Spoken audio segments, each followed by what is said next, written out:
ಮಿತ್ರರೇ ನಮಸ್ಕಾರ. ಮಿತ್ರರೇ, ಇವತ್ತು ಕೂಡ ಭಾರತದಲ್ಲಿರುವವರಿಗೆ ವಿಶ್ವದ ಹಿಂದೂ ರಾಷ್ಟ್ರ ಯಾವುದು ಕೇಳಿದ್ರೆ ಅವರು ಉತ್ತರ ಹೇಳುವಂತಹದ್ದು ನೇಪಾಳ. ನೇಪಾಳ ವಿಶ್ವದ ಏಕೈಕ ಹಿಂದೂ ರಾಷ್ಟ್ರ ಅಂತ. ಆದ್ರೆ ಕೆಲವರಿಗೆ ಗೊತ್ತಿಲ್ಲ, ನೇಪಾಳವೂ ಕೂಡ ಭಾರತದಂತೆ ಸೋಕಾಲ್ಡ್ ಜಾತ್ಯತೀತವಾದ ದೇಶವಾಗಿ 17 ವರ್ಷಗಳು ಕಳೆದು ಹೋಗಿದೆ. 2008ರಿಂದಲೂ ಕೂಡ ನೇಪಾಳ ಒಂದು ಜಾತ್ಯತೀತ ದೇಶ, ಅದು ಹಿಂದೂ ರಾಷ್ಟ್ರವಲ್ಲ. ಆದರೆ ವಿಶೇಷ ಏನು ಕೇಳಿದ್ರೆ, ನೇಪಾಳದವರು ಈಗಲೂ ಕೂಡ ಹಿಂದೂ ರಾಷ್ಟ್ರದ ಹೋರಾಟವನ್ನು ಜೀವಂತವಾಗಿಟ್ಕೊಂಡಿದ್ದಾರೆ. ನಾವು ಇವತ್ತಲ್ಲ ನಾಳೆ ಹಿಂದೂ ರಾಷ್ಟ್ರ ಆಗಬೇಕು ಅಂತ ಅವರು ಈಗಲೂ ಕೂಡ ಬೀದಿಗಿಳಿತಾ ಇದ್ದಾರೆ.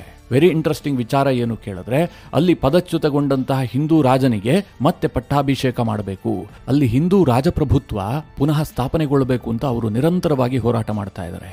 ಯಾಕೆ ಈ ಪೀಠಿಕೆ ಹಾಕ್ತಾ ಇದ್ದೀನಿ ಅಂತಂದ್ರೆ, ಈಗ ನೇಪಾಳದಲ್ಲೊಂದು ಇಂಟ್ರೆಸ್ಟಿಂಗ್ ಬೆಳವಣಿಗೆ ನಡೀತಾ ಇದೆ. ಅದೇನು ಕೇಳಿದ್ರೆ, ಅಲ್ಲಿ ಹಿಂದೂ ರಾಜನಿಗೆ ಪಟ್ಟ ಕಟ್ಟೋದಕ್ಕೋಸ್ಕರವಾಗಿ ಸಾವಿರಾರು ಜನ ಬೀದಿಗಿಳಿತಾ ಇದ್ದಾರೆ.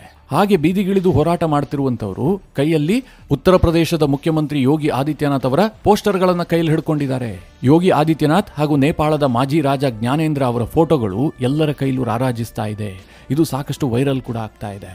ಮಿತ್ರರೇ, ನೇಪಾಳವನ್ನ ಹಿಂದೂ ರಾಷ್ಟ್ರ ಮಾಡೋದಕ್ಕೆ ಒಂದು ದೊಡ್ಡ ಮಟ್ಟದ ಹೋರಾಟ ಆಗ್ತಾ ಇದೆ. ಅದರ ಹಿಂದಿನ ಶಕ್ತಿಯಾಗಿ ಯೋಗಿ ಆದಿತ್ಯನಾಥ್ ಕಾಣಿಸ್ಕೊಳ್ತಾ ಇದ್ದಾರೆ. ಹಾಗಾದ್ರೆ ಏನಿದು ವಿಚಾರ? ನೇಪಾಳದಲ್ಲಿ ಹಿಂದೂ ರಾಷ್ಟ್ರದ ಕೂಗು ಜಾಸ್ತಿ ಆಗೋದಕ್ಕೆ ಏನ್ ಕಾರಣ? ಅಲ್ಲಿರುವಂತಹ ಪ್ರಜಾಪ್ರಭುತ್ವ ವ್ಯವಸ್ಥೆಯನ್ನ ಕೊನೆಗಾಣಿಸಿ ರಾಜಪ್ರಭುತ್ವವನ್ನು ತರೋದಕ್ಕೆ ಜನ ಪ್ರತಿಭಟಿಸ್ತಿರೋದು ಯಾಕೆ? ಹಾಗೆ ನೇಪಾಳಕ್ಕೂ ಮತ್ತು ಯೋಗಿ ಆದಿತ್ಯನಾಥ್ರಿಗೂ ಏನ್ ಸಂಬಂಧ?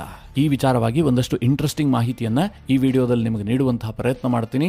ನೀವು ಈ ವಿಡಿಯೋನ ಕೊನೆವರೆಗೂ ಮಿಸ್ ಮಾಡದೆ ನೋಡಿ. ಮಿತ್ರರೇ, ನೇಪಾಳ ಇದೆಯಲ್ಲ, ಭಾರತ ಮತ್ತು ಚೀನಾದೊಂದಿಗೆ ಗಡಿ ಹಂಚಿಕೊಂಡಿರುವ ಒಂದು ಲ್ಯಾಂಡ್ ಲಾಕ್ಡ್ ದೇಶ. ಈ ದೇಶ ಸಂಪೂರ್ಣವಾಗಿ ಭೂಮಿಯಿಂದಲೇ ಸುತ್ತುವರೆದಿದೆ. ಇದಕ್ಕೆ ಯಾವುದೇ ರೀತಿಯಲ್ಲೂ ಕೂಡ ಸಮುದ್ರದ ಕನೆಕ್ಷನ್ ಇಲ್ಲ. ಜೊತೆಗೆ ಸಂಪೂರ್ಣವಾಗಿ ಹಿಮಾಲಯದಿಂದಲೇ ಆವರಿಸಿಕೊಂಡಿರುವಂತಹ ಒಂದು ದೇಶ. ಒಟ್ಟು 1,47,516 ಸ್ಕ್ವೇರ್ ಕಿಲೋಮೀಟರ್ ವಿಸ್ತೀರ್ಣ ಹೊಂದಿರುವಂತಹ ಒಂದು ಪುಟ್ಟ ದೇಶ, ಬಹಳ ದೊಡ್ಡ ದೇಶ ಏನಲ್ಲ. ಇಲ್ಲಿರುವಂತಹ ಜನಸಂಖ್ಯೆ 3,11,00,000 ಜನ. ಆದ್ರೆ ಇಲ್ಲಿರುವಂತಹ 81.19% ಹಿಂದೂಗಳು. ಅಂದ್ರೆ ಹಿಂದೂಗಳೇ ಬಹುಸಂಖ್ಯಾತರಾಗಿರುವಂತಹ ದೇಶ. ಜೊತೆಗೆ 8.21% ಬೌದ್ಧರಿದ್ದಾರೆ. ನೇಪಾಳದಲ್ಲಿ ವಿಪರೀತವಾದಂತಹ ಬಡತನ ಇದೆ. ಇದರ ಒಟ್ಟು GDP ಬಂದ್ಬಿಟ್ಟು ಕೇವಲ $43 ಬಿಲಿಯನ್, ಬಹಳ ಕಡಿಮೆ. ಹಾಗೆ ವಾರ್ಷಿಕ ತಲಾ ಆದಾಯ ಕೂಡ ಕೇವಲ $1,04,000 ಇದೆ. ಜನ ಅತ್ಯಂತ ಬಡವರಾಗಿ ಬದುಕ್ತಾ ಇದ್ದಾರೆ. ಬಡತನ ಇಲ್ಲಿನ ಜನರನ್ನ ಕಿತ್ತು ತಿಂತಾ ಇದೆ. ಇಂತಹ ಪರಿಸ್ಥಿತಿಯಲ್ಲಿ ಇಲ್ಲಿನ ಜನ ಬೀದಿಗಿಳಿದು ಹೋರಾಟ ಮಾಡ್ತಾ ಇದ್ದಾರೆ. ಯಾಕೋಸ್ಕರವಾಗಿ? ನೇಪಾಳ ಒಂದು ಹಿಂದೂ ರಾಷ್ಟ್ರ ಆಗಬೇಕು, ಇಲ್ಲಿ ರಾಜಾಡಳಿತ ಪುನಃ ವಾಪಸ್ ಬರಬೇಕು, ರಾಜ ಅಧಿಕಾರಕ್ಕೆ ಬರಬೇಕು ಅಂತ ಅವರು ನಿರಂತರವಾಗಿ ಹೋರಾಟ ಮಾಡ್ತಾ ಇದ್ದಾರೆ. 2008ರಲ್ಲಿ ನೇಪಾಳದಲ್ಲಿ ರಾಜಪ್ರಭುತ್ವ ಕೊನೆಗೊಳ್ತಲ್ಲ, ಆ ಸಂದರ್ಭದಲ್ಲಿ ನೇಪಾಳದ ರಾಜ ಆಗಿದ್ದು ಜ್ಞಾನೇಂದ್ರ. ಆ ನೇಪಾಳದ ಮಾಜಿ ರಾಜ ಜ್ಞಾನೇಂದ್ರ ಕಳೆದ 2 ತಿಂಗಳಿನಿಂದ ನಿರಂತರವಾಗಿ ನೇಪಾಳದಾದ್ಯಂತ ಸಂಚಾರ ಮಾಡಿದ್ದಾರೆ. ಹಿಂದೂ ರಾಷ್ಟ್ರ ಪುನಃಸ್ಥಾಪನೆಗೋಸ್ಕರವಾಗಿ ಅವರು ಅನೇಕ ಸಭೆಗಳನ್ನು ಮಾಡಿದ್ದಾರೆ. ಅಂತಿಮವಾಗಿ ಅವರು ಕಠ್ಮಾಂಡುವನ್ನು ಪ್ರವೇಶ ಮಾಡಿದ್ರು, ಅಂದ್ರೆ ನೇಪಾಳದ ರಾಜಧಾನಿಯನ್ನ. ಆ ಸಂದರ್ಭದಲ್ಲಿ ಅಲ್ಲಿ ಲಕ್ಷಾಂತರ ಸಂಖ್ಯೆಯಲ್ಲಿ ಜನ ಸೇರಿದ್ರು. ಅಲ್ಲಿ ಸೇರಿದವರೆಲ್ಲರೂ ಕೂಡ ಜ್ಞಾನೇಂದ್ರಗೆ ಬೆಂಬಲವನ್ನ ಕೊಡ್ತಾ ಇದ್ರು. ನೀವೇ ರಾಜರಾಗಬೇಕು, ಮತ್ತೆ ನಿಮ್ಮ ಆಡಳಿತಕ್ಕೆ ಇಡೀ ದೇಶ ಒಳಪಡಬೇಕು ಅಂತ ಅವರು ಘೋಷಣೆಗಳನ್ನ ಕೂಗ್ತಾ ಇದ್ರು. ಹೀಗೆ ಪ್ರತಿಭಟನೆಯಲ್ಲಿ ಭಾಗಿಯಾದಂತವರ ಕೈಯಲ್ಲಿ ಜ್ಞಾನೇಂದ್ರ ಅವರ ಫೋಟೋ ಇರುವಂತಹದ್ದು ಸಹಜ. ಅವರ ಪೋಸ್ಟರ್ಗಳನ್ನ ಹಿಡ್ಕೊಂಡಿರ್ತಾರೆ, ಅವರ ಪರ ಘೋಷಣೆಯನ್ನ ಕೂಗ್ತಾ ಇರ್ತಾರೆ. ಇದೆಲ್ಲವೂ ಸರ್ವೇ ಸಾಮಾನ್ಯ. ಆದ್ರೆ ಅಲ್ಲಿರುವಂತವರ ಕೈಯಲ್ಲಿ ಯೋಗಿ ಆದಿತ್ಯನಾಥ್ ಅವರ ಪೋಸ್ಟರ್ಗಳಿದ್ವು. ಯೋಗಿ ಆದಿತ್ಯನಾಥ್ ಅವರ ಫೋಟೋಗಳನ್ನ ಹಿಡಿದು ಯೋಗಿ ಪರ ಘೋಷಣೆಯನ್ನ ಕೂಡ ಕೂಗ್ತಾ ಇದ್ರು. ಹೀಗ್ಯಾಕೆ? ನೇಪಾಳಕ್ಕೂ ಯೋಗಿಗೂ ಏನ್ ಸಂಬಂಧ? ಅಲ್ಲಾಗ್ತಿರುವಂತಹ ಹೋರಾಟಕ್ಕೆ ಯೋಗಿ ಏನಾದ್ರೂ ಬೆಂಬಲ ಕೊಟ್ಟಿದ್ದಾರಾ? ಹೀಗೆಲ್ಲ ಪ್ರಶ್ನೆಗಳು ಬರ್ತಾ ಇದೆಯಲ್ವಾ? ಅದರ ಬಗ್ಗೆ ಈಗ ಹೇಳ್ತೀನಿ ಕೇಳಿ. ಮಿತ್ರರೇ, ಈ ನೇಪಾಳವನ್ನ 2008ಕ್ಕೆ ಮುಂಚೆ ಹಿಂದೂ ರಾಜಪ್ರಭುತ್ವ ಆಳ್ತಾ ಇತ್ತು. ರಾಜ ಬೀರೇಂದ್ರ ನೇಪಾಳದ ಕಿಂಗ್ ಆಗಿದ್ರು. ಆದ್ರೆ ಈ ರಾಜಮನೆತನದಲ್ಲಿ ಎಲ್ಲವೂ ಸರಿಯಾಗಿರ್ಲಿಲ್ಲ. ಆಗ ರಾಜ ಆಗಿದ್ದಂತಹ ಬೀರೇಂದ್ರ ಹೆಚ್ಚು ಡೆಮೊಕ್ರೆಟಿಕ್ ಆಗಿದ್ರು, ಅಂದ್ರೆ ಪ್ರಜಾಪ್ರಭುತ್ವವಾದಿಯಾಗಿದ್ರು. ಅಲ್ಲಿನ ಸರ್ಕಾರಕ್ಕೆ ಹೆಚ್ಚಿನ ಪ್ರೋತ್ಸಾಹವನ್ನ ಕೊಡ್ತಾ ಇದ್ರು. ಇದು ಅವರ ರಾಜಮನೆತನದಲ್ಲೇ ವಿರೋಧಕ್ಕೆ ಕಾರಣವಾಗಿತ್ತು. ಸ್ವತಃ ಅವರ ಮಗನೇ ಅದನ್ನ ವಿರೋಧಿಸ್ತಾ ಇದ್ರು. ಇಂತಹ ಸಂದರ್ಭದಲ್ಲಿ 2001 ಜೂನ್ 1ನೇ ತಾರೀಕು ಒಂದು ಘಟನೆ ನಡೆಯುತ್ತೆ. ರಾಜ ಬೀರೇಂದ್ರ ಅವರ ಮಗನಾಗಿದ್ದಂತಹ ಕ್ರೌನ್ ಪ್ರಿನ್ಸ್ ದೀಪೇಂದ್ರ ಗನ್ ತೆಗೆದುಕೊಂಡು ತನ್ನದೇ ಕುಟುಂಬದ 8 ಜನರನ್ನ ಹತ್ಯೆ ಮಾಡ್ತಾನೆ. ಅದರಲ್ಲಿ ರಾಜ ಬೀರೇಂದ್ರ ಕೂಡ ಸೇರಿದ್ರು. ಅಂತಿಮವಾಗಿ ತಾನು ಕೂಡ ಗುಂಡು ಹಾರಿಸಿಕೊಂಡು ಸತ್ತು ಹೋಗ್ತಾನೆ. ಅಂದ್ರೆ ಇಡೀ ರಾಜ ಪರಿವಾರವೇ ನಾಶ ಆಗಿ ಹೋಗುತ್ತೆ. ಆ ಸಂದರ್ಭದಲ್ಲಿ ನೇಪಾಳದ ಅಧಿಕಾರವನ್ನು ವಹಿಸಿಕೊಂಡಿದ್ದು ರಾಜ ಬೀರೇಂದ್ರ ಅವರ ಸಹೋದರ ರಾಜ ಜ್ಞಾನೇಂದ್ರ. ಈ ರಾಜ ಜ್ಞಾನೇಂದ್ರ ಅಣ್ಣನಂತೆ ಹೆಚ್ಚು ಡೆಮೊಕ್ರೆಟಿಕ್ ಆಗಿರಲಿಲ್ಲ, ಸ್ವಲ್ಪ ಸರ್ವಾಧಿಕಾರಿ ಮನಸ್ಥಿತಿಯವರು. ಇವರೇನ್ ಮಾಡ್ತಾರೆ, 2005ರಲ್ಲಿ ಇಡೀ ನೇಪಾಳದ ಪಾರ್ಲಿಮೆಂಟ್ ಅನ್ನ ಕೊನೆಗೊಳಿಸ್ತಾರೆ, ಅದನ್ನ ರದ್ದು ಮಾಡ್ತಾರೆ. ರಾಜಕಾರಣಿಗಳನ್ನೆಲ್ಲ ಜೈಲಿಗಟ್ಟಿ ನೇಪಾಳವನ್ನ ತನ್ನ ಕಂಟ್ರೋಲ್ಗೆ ತೆಗೆದುಕೊಳ್ತಾರೆ. ಕಂಪ್ಲೀಟ್ ರಾಜಪ್ರಭುತ್ವಕ್ಕೆ ಒಳಪಡಿಸ್ತಾರೆ. ಇದನ್ನ ಅಲ್ಲಿನ ಜನ ಇಷ್ಟಪಡೋದಿಲ್ಲ. ಆ ಸಂದರ್ಭದಲ್ಲಿ ದೊಡ್ಡ ಪ್ರತಿಭಟನೆಗಳಾಗ್ತವೆ. ಅಲ್ಲಿರುವಂತಹ ಎಡಪಂಥೀಯ ಚಿಂತಕರೇನಿದ್ರು ಅವರೆಲ್ಲ ಪಕ್ಷ ಕಟ್ಟಿಕೊಂಡು ದೊಡ್ಡ ಮಟ್ಟದಲ್ಲಿ ಹೋರಾಟವನ್ನು ಮಾಡ್ತಾರೆ. ಅಂತಿಮವಾಗಿ ಹೋರಾಟ ಜಾಸ್ತಿಯಾಗಿ 2006ರಲ್ಲಿ ರಾಜ ಅಧಿಕಾರವನ್ನು ಕಳೆದುಕೊಳ್ಳುವಂತಹ ಪರಿಸ್ಥಿತಿ ನಿರ್ಮಾಣ ಆಗುತ್ತೆ. 2008ರಲ್ಲಿ ಸಂಪೂರ್ಣವಾಗಿ ರಾಜಪ್ರಭುತ್ವ ಕೊನೆಗೊಂಡು ಅಲ್ಲಿ ಒಂದು ಪ್ರಜಾಪ್ರಭುತ್ವ ಸರ್ಕಾರ ರಚನೆ ಆಗುತ್ತೆ. ನೇಪಾಳದವರಿಗೆ ಆರಂಭದಲ್ಲಿ ಇದು ಬಹಳ ಖುಷಿ ಕೊಡ್ತು. ಯಾಕೆಂದ್ರೆ ರಾಜಪ್ರಭುತ್ವ ಕೊನೆಗೊಳ್ತು, ಸರ್ವಾಧಿಕಾರ ಅಂತ್ಯ ಆಯಿತು, ನಮ್ಮದೇ ಆದಂತಹ ಪ್ರಜಾಪ್ರಭುತ್ವ ಸರ್ಕಾರ ಬಂತು ಅಂತ. ಆದರೆ ವಿಪರ್ಯಾಸ ಏನು ಗೊತ್ತಾ, ನೇಪಾಳದಲ್ಲಿ ಅಧಿಕಾರಕ್ಕೆ ಬಂದಂತಹ ಯಾವುದೇ ರಾಜಕೀಯ ಪಕ್ಷಗಳು ಕೂಡ ಉತ್ತಮ ಆಡಳಿತ ಕೊಡುವಲ್ಲಿ ವಿಫಲವಾಗಿದ್ದಾವೆ. ನಿಮಗೆ ಗೊತ್ತಿರಲಿ ಮಿತ್ರರೇ, ನೇಪಾಳದಲ್ಲಿ ಪ್ರಜಾತಂತ್ರ ಸರ್ಕಾರ ರಚನೆಯಾಗಿ ಇವತ್ತಿಗೆ 17 ವರ್ಷಗಳು ಕಳೆದಿದೆ. ಈ 17 ವರ್ಷದಲ್ಲಿ ನೇಪಾಳದಲ್ಲಿ ಬರೋಬ್ಬರಿ 14 ಸರ್ಕಾರಗಳು ಬಂದು ಹೋಗಿದ್ದಾವೆ, ಕೇವಲ 17 ವರ್ಷದಲ್ಲಿ. ಅಂದ್ರೆ ಯಾವುದೇ ಸರ್ಕಾರಗಳು ಬರಲಿ, ಅವರು ಸುಸ್ಥಿರವಾದಂತಹ ಆಡಳಿತವನ್ನು ನೇಪಾಳಕ್ಕೆ ಕೊಡೋದಕ್ಕೆ ಸಾಧ್ಯ ಆಗ್ತಾ ಇಲ್ಲ. ಅಲ್ಲಿ ಭ್ರಷ್ಟಾಚಾರ ವಿಪರೀತವಾಗಿ ಜಾಸ್ತಿ ಆಗ್ತಾ ಇದೆ, ನಿರುದ್ಯೋಗ ತಾಂಡವವಾಡ್ತಾ ಇದೆ. ಇಂತಹ ಪರಿಸ್ಥಿತಿಯಲ್ಲಿ ನೇಪಾಳದಲ್ಲಿ ಮತ್ತೆ ರಾಜಪ್ರಭುತ್ವ ಬರಬೇಕು ಅಂತ ಹೋರಾಟ ಜಾಸ್ತಿ ಆಗ್ತಾ ಇದೆ. ಹೀಗೆ ನೇಪಾಳದಲ್ಲಿ ಅಧಿಕಾರದಲ್ಲಿದ್ದಂತಹ ರಾಜಪ್ರಭುತ್ವ ಇತ್ತಲ್ಲ, ಅವರು ನಡೆದುಕೊಳ್ತಾ ಇದ್ದಿದ್ದು ಉತ್ತರ ಪ್ರದೇಶದ ಗೋರಖನಾಥ ಮಠಕ್ಕೆ. ಉತ್ತರ ಪ್ರದೇಶದ ಗೋರಖನಾಥ ಮಠದ ಮಹಾಂತರು ಯಾರಿದ್ರು, ಅವರು ನೇಪಾಳದ ರಾಜರ ರಾಜಗುರುಗಳಾಗಿರ್ತಾ ಇದ್ರು. ಹೀಗಾಗಿ ಗೋರಖನಾಥ ಮಠಕ್ಕೂ ನೇಪಾಳದ ರಾಜಮನೆತನಕ್ಕೂ ಅವಿನಾಭಾವ ಸಂಬಂಧ. ಗೋರಖನಾಥ ಮಠದ ಮಹಾಂತರು ಹಾಕಿದ ಗೆರೆಯನ್ನ ಯಾವತ್ತೂ ಕೂಡ ನೇಪಾಳದ ರಾಜರು ದಾಟಿಯೇ ಇಲ್ಲ. ಅಷ್ಟರ ಮಟ್ಟಿಗೆ ಅವರಿಗೆ ನಿಷ್ಠೆ ಇದೆ. ನೇಪಾಳದ ಯೂನಿಫಿಕೇಶನ್ಗೆ ಸಹಾಯ ಮಾಡಿದ್ದು ಕೂಡ ಈ ಗೋರಖನಾಥ ಮಠದ ಮಹಾಂತರೇ. ಈಗ ಆ ಗೋರಖನಾಥ ಮಠದ ಮಹಾಂತರಾಗಿರೋದು ಯಾರು? ಯೋಗಿ ಆದಿತ್ಯನಾಥ್. ಹೀಗಾಗಿ ಸದ್ಯ ಇರುವಂತಹ ರಾಜ ಜ್ಞಾನೇಂದ್ರ ಏನಿದ್ದಾರೆ, ಅವರಿಗೆ ರಾಜಗುರುಗಳು ಇದೇ ಯೋಗಿ ಆದಿತ್ಯನಾಥ್. ಇದೇ ಕಾರಣದಿಂದ ಯಾವುದೇ ಹೋರಾಟ ಆದರೂ ಕೂಡ, ಅಂದ್ರೆ ರಾಜನ ಪರವಾಗಿ ಆಗುವಂತಹ ಎಲ್ಲ ಹೋರಾಟದಲ್ಲೂ ಕೂಡ ಯೋಗಿ ಆದಿತ್ಯನಾಥ್ ಅವರ ಪೋಸ್ಟರ್ಗಳಿರುತ್ತೆ. ಕೇವಲ ಅದಷ್ಟೇ ಕಾರಣ ಅಲ್ಲ ಮಿತ್ರರೇ, ಯೋಗಿ ಆದಿತ್ಯನಾಥ್ ನೇಪಾಳದ ಹಿಂದೂ ರಾಷ್ಟ್ರಕ್ಕೋಸ್ಕರವಾಗಿ ಹೋರಾಟದಲ್ಲೂ ಕೂಡ ಭಾಗಿಯಾಗಿದ್ದಾರೆ.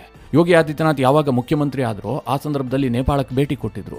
ಅಲ್ಲಿ ರಾಜ ಜ್ಞಾನೇಂದ್ರ ಭಾಗಿಯಾದಂತಹ ಒಂದು ಸಮಾರಂಭದಲ್ಲೇ ಮಾತನಾಡುವಂತಹ ಸಂದರ್ಭದಲ್ಲಿ ಯೋಗಿ ನೇರವಾಗಿ ನೇಪಾಳದಲ್ಲಿ ಅಧಿಕಾರದಲ್ಲಿರುವಂತಹ ಎಡಪಂಥೀಯ ಸರ್ಕಾರವನ್ನ ಟಾರ್ಗೆಟ್ ಮಾಡಿ ಮಾತನಾಡಿದ್ರು. ನೇಪಾಳವನ್ನ ಇವತ್ತು ಒಡೆಯಲಾಗ್ತಾ ಇದೆ, ಇಲ್ಲಿನ ಹಿಂದೂಗಳನ್ನು ವಿಭಜಿಸಲಾಗ್ತಾ ಇದೆ, ಮತ್ತೆ ನೇಪಾಳಿಗಳು ಒಂದಾಗಬೇಕು, ಹಿಂದೂ ರಾಷ್ಟ್ರ ನಿರ್ಮಾಣ ಆಗಬೇಕು ಅಂತ ಯೋಗಿ ಕರೆ ಕೊಟ್ಟಿದ್ರು. ಅಷ್ಟೇ ಅಲ್ಲ ಮಿತ್ರರೇ, ನೇಪಾಳದಲ್ಲಿ ರಾಜಪ್ರಭುತ್ವ ಕೊನೆಗೊಂಡಂತಹ ಸಂದರ್ಭದಲ್ಲೂ ಕೂಡ ಯೋಗಿ ಬಹಳ ಪ್ರಖರವಾದಂತಹ ಭಾಷಣವನ್ನು ಮಾಡಿದ್ರು. ಇದು ನೇಪಾಳಕ್ಕೆ ಹಾನಿ ಉಂಟು ಮಾಡುತ್ತೆ ಅಂತ ಯೋಗಿ ಪ್ರತಿಪಾದಿಸಿದ್ರು. ಈ ಕಾರಣದಿಂದಾಗಿ ನೇಪಾಳದಲ್ಲಿ ಯಾವಾಗ ರಾಜಪ್ರಭುತ್ವದ ಪರವಾಗಿ ಹೋರಾಟಗಳಾಗ್ತವೋ ಆ ಎಲ್ಲ ಹೋರಾಟದಲ್ಲೂ ಕೂಡ ಯೋಗಿ ಅವರ ಪೋಸ್ಟರ್ಗಳು ಕಾಣೋದಕ್ಕೆ ಸಿಗುತ್ತೆ. ಮಿತ್ರರೇ, ಈ ಪ್ರಜಾಪ್ರಭುತ್ವಕ್ಕೋಸ್ಕರವಾಗಿ ಅನೇಕ ಹೋರಾಟಗಳು ನಡೀತವೆ. ಅದೆಲ್ಲವೂ ಕೂಡ ಯಶಸ್ವಿ ಆಗೋದಿಲ್ಲ, ಎಲ್ಲವೂ ಕೂಡ ದೇಶಕ್ಕೆ ಒಳಿತನ್ನೇ ಮಾಡೋದಿಲ್ಲ. ನೇಪಾಳದಲ್ಲೂ ಹಾಗೆ ರಾಜಪ್ರಭುತ್ವದ ವಿರುದ್ಧವಾಗಿ ಅಲ್ಲಿ ಸಾಕಷ್ಟು ಹೋರಾಟವನ್ನು ಮಾಡಿ ಜನ ಬೀದಿಗಿಳಿದು ರಕ್ತಪಾತವನ್ನೇ ಮಾಡಿ ಅಲ್ಲಿ ಸರ್ಕಾರವನ್ನು ಸ್ಥಾಪನೆ ಮಾಡಿದ್ರು. ಹಾಗೆ ಅಧಿಕಾರಕ್ಕೆ ಬಂದಂತಹ ಎಲ್ಲ ಸರ್ಕಾರಗಳು ಕೂಡ ನೇಪಾಳಕ್ಕೆ ಕೆಟ್ಟ ಆಡಳಿತವನ್ನು ಕೊಟ್ಟಿದ್ದಾವೆ. ಮಿತ್ರರೇ, ನೇಪಾಳದ ಇವತ್ತಿನ ಈ ಸ್ಥಿತಿಗೆ ಅಲ್ಲಿನ ಎಡಪಕ್ಷಗಳೇ ಮುಖ್ಯ ಕಾರಣ.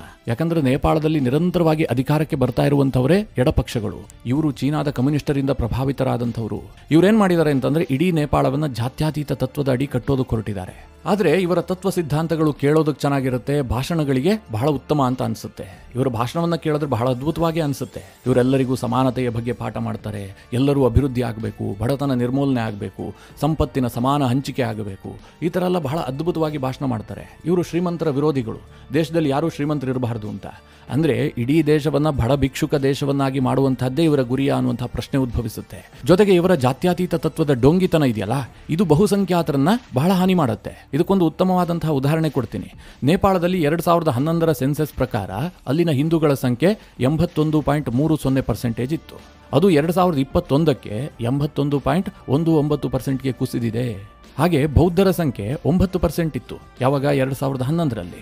ಅದೇ 2021ರಲ್ಲಿ 8.2%ಗೆ ಕುಸಿದಿದೆ.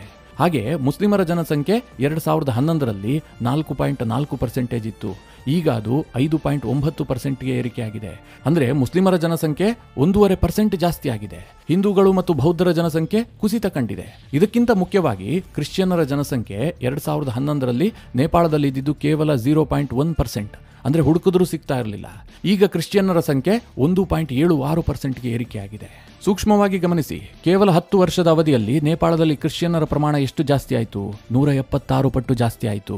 ಅಂದ್ರೆ ನೇಪಾಳದಲ್ಲಿ ಕ್ರಿಶ್ಚಿಯನ್ ಮಿಷನರಿಗಳಿಗೆ ಅಲ್ಲಿನ ಸರ್ಕಾರ ವಿಪರೀತವಾಗಿ ಸಹಾಯ ಮಾಡ್ತಾ ಇದೆ. ಮತಾಂತರ ಅವ್ಯಾಹತವಾಗಿ ನಡೀತಾ ಇದೆ. ನೇಪಾಳದಲ್ಲಿರುವಂತಹ ಬಡತನವನ್ನ ಅಲ್ಲಿನ ಮಿಷನರಿಗಳು ಮತಾಂತರಕ್ಕೆ ಬಳಸ್ಕೊಳ್ತಾ ಇದ್ದಾವೆ. ಅಂದ್ರೆ ನೇಪಾಳದ ಜಾತ್ಯತೀತ ವ್ಯಾಧಿ ಸರ್ಕಾರಗಳು ಹಿಂದೂಗಳ ಪಾಲಿಗೆ ಮಾರಕವಾಗಿ ಪರಿಣಮಿಸ್ತಾ ಇದ್ದಾವೆ. ಹೀಗಾಗಿ ಅಲ್ಲಿನ ಜನ ಬೀದಿಗಿಳಿದು ಏನ್ ಹೋರಾಟ ಮಾಡ್ತಾ ಇದ್ದಾರೆ?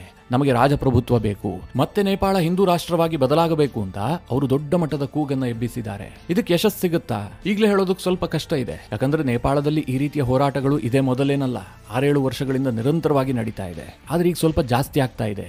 ಸ್ವತಃ ರಾಜನೇ ನೇಪಾಳದಾದ್ಯಂತ ಹಿಂದೂಗಳನ್ನ ಸಂಘಟಿಸೋದಕ್ಕೆ ಮುಂದಾಗ್ತಾ ಇದ್ದಾರೆ. ನೇಪಾಳದ ಜನ ಕೂಡ ಹೆಚ್ಚೆಚ್ಚು ಜಾಗೃತಗೊಳ್ತಾ ಇದ್ದಾರೆ. ಹಿಂದೂಗಳು ಒಗ್ಗಟ್ಟಾಗಿ ಹೋರಾಟಕ್ಕಿಳಿತಾ ಇದ್ದಾರೆ. ಹೀಗಾಗಿ ಇದು ಒಂದು ತಾರ್ಕಿಕ ಅಂತ್ಯವನ್ನ ಕಾಣಬಹುದು ಅಂತ ಅನಿಸೋದಕ್ಕೆ ಶುರುವಾಗಿದೆ. ಆದ್ರೆ ಅಲ್ಲಿನ ಸರ್ಕಾರ ಮಾತ್ರ ಹೇಳ್ತಾ ಇದೆ, ಯಾವ ಕಾರಣಕ್ಕೂ ಕೂಡ ನೇಪಾಳ ಪುನಃ ರಾಜಪ್ರಭುತ್ವಕ್ಕೆ ಮರಳೋದಿಲ್ಲ, ನಾವು ಅವರಿಗೆ ಅವಕಾಶವನ್ನ ಮಾಡಿಕೊಡೋದಿಲ್ಲ. ಬದಲಾಗಿ ನೇಪಾಳದ ಮಾಜಿ ರಾಜನಿಗೆ ಅಷ್ಟೊಂದು ಪ್ರಜಾಪಾಲನೆಯನ್ನ ಮಾಡಬೇಕು ಅಂತಿದ್ರೆ ಅವರೇ ಒಂದು ಪಕ್ಷವನ್ನ ಕಟ್ಟಿಕೊಳ್ಳಲಿ, ಪಕ್ಷ ಕಟ್ಟಿಕೊಂಡು ಚುನಾವಣೆಯನ್ನ ಎದುರಿಸಿ ಅಧಿಕಾರಕ್ಕೆ ಬರಲಿ, ಜನ ಅವರಿಗೆ ಪ್ರಜಾಪ್ರಭುತ್ವದ ಮೂಲಕ ಅಧಿಕಾರ ಕೊಡಲಿ. ಇದಕ್ಕೆ ನಮ್ಮದು ಯಾವುದೇ ಅಭ್ಯಂತರ ಇಲ್ಲ. ಅದರ ಹೊರತಾಗಿ ಪುನಃ ರಾಜಪ್ರಭುತ್ವವನ್ನು ಸ್ಥಾಪನೆ ಮಾಡೋದಕ್ಕೆ ನಮ್ಮ ಯಾವ ರಾಜಕೀಯ ಪಕ್ಷಗಳು ಕೂಡ ಅನುವು ಮಾಡಿಕೊಡೋದಿಲ್ಲ. ನೇಪಾಳದಲ್ಲಿ ಪ್ರಜಾತಂತ್ರ ವ್ಯವಸ್ಥೆಯನ್ನು ಕೊನೆಗೊಳಿಸೋದಕ್ಕೆ ನಾವಂತೂ ಬಿಡೋದಿಲ್ಲ ಅಂತ ಅಲ್ಲಿನ ಸರ್ಕಾರ ಹೇಳಿದೆ. ಅಲ್ಲಿನ ಪ್ರಧಾನಿಯೂ ಕೂಡ ಇದನ್ನೇ ಹೇಳ್ತಾ ಇದ್ದಾರೆ. ಆದರೆ ನೇಪಾಳದ ಜನರು ಸರ್ಕಾರದ ಬಗ್ಗೆಯೂ ನಂಬಿಕೆ ಕಳೆದುಕೊಂಡಿದ್ದಾರೆ, ಪ್ರಜಾತಂತ್ರ ವ್ಯವಸ್ಥೆಯ ಬಗ್ಗೆಯೂ ಕೂಡ ನಂಬಿಕೆ ಕಳೆದುಕೊಂಡಿದ್ದಾರೆ. ನಾನು ಆಗ್ಲೇ ಹೇಳಿದೆ, ಕೇವಲ 17 ವರ್ಷದಲ್ಲಿ 14 ಸರ್ಕಾರಗಳು ಬದಲಾಗಿದ್ದಾವೆ. ಭ್ರಷ್ಟಾಚಾರ ತಾಂಡವವಾಡ್ತಾ ಇದೆ.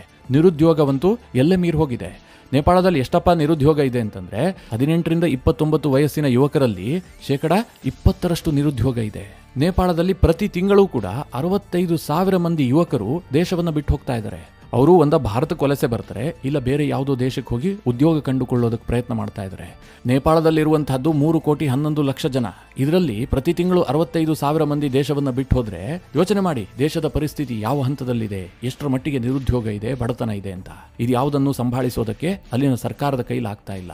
ಇದೇ ಕಾರಣದಿಂದ ಜನ ಹೇಳ್ತಾ ಇದ್ದಾರೆ, ಪ್ರಜಾಪ್ರಭುತ್ವದ ಸರ್ಕಾರ ನಮಗೆ ಬೇಕಾಗಿಲ್ಲ, ರಾಜಪ್ರಭುತ್ವ ಪುನಃ ಮರಳಿ ಬರಲಿ ಅಂತ. ಮಿತ್ರರೇ, ಈ ಬಗ್ಗೆ ನಿಮ್ಮ ಅನಿಸಿಕೆ ಅಭಿಪ್ರಾಯಗಳೇನು? ಕಮೆಂಟ್ ಮಾಡುವ ಮೂಲಕ ನಮಗೆ ತಿಳಿಸಿ. ಹಾಗೆ ನಿಮಗೆ ಈ ವಿಡಿಯೋ ಇಷ್ಟವಾದರೆ ಲೈಕ್ ಮಾಡಿ. ಜೊತೆಗೆ ನೀವಿನ್ನೂ ನಿಮ್ಮ ನೆಚ್ಚಿನ ಸಂಸ್ಕಾರ ಸೌರಭ ಯೂಟ್ಯೂಬ್ ಚಾನಲ್ನ ಸಬ್ಸ್ಕ್ರೈಬ್ ಮಾಡಿಲ್ಲ ಅಂತಾದರೆ ಈ ಕೂಡಲೇ ಸಬ್ಸ್ಕ್ರೈಬ್ ಮಾಡಿ ಮುಂದಿನ ಎಲ್ಲ ಅಪ್ಡೇಟ್ಗಳ ನೋಟಿಫಿಕೇಷನ್ಗಾಗಿ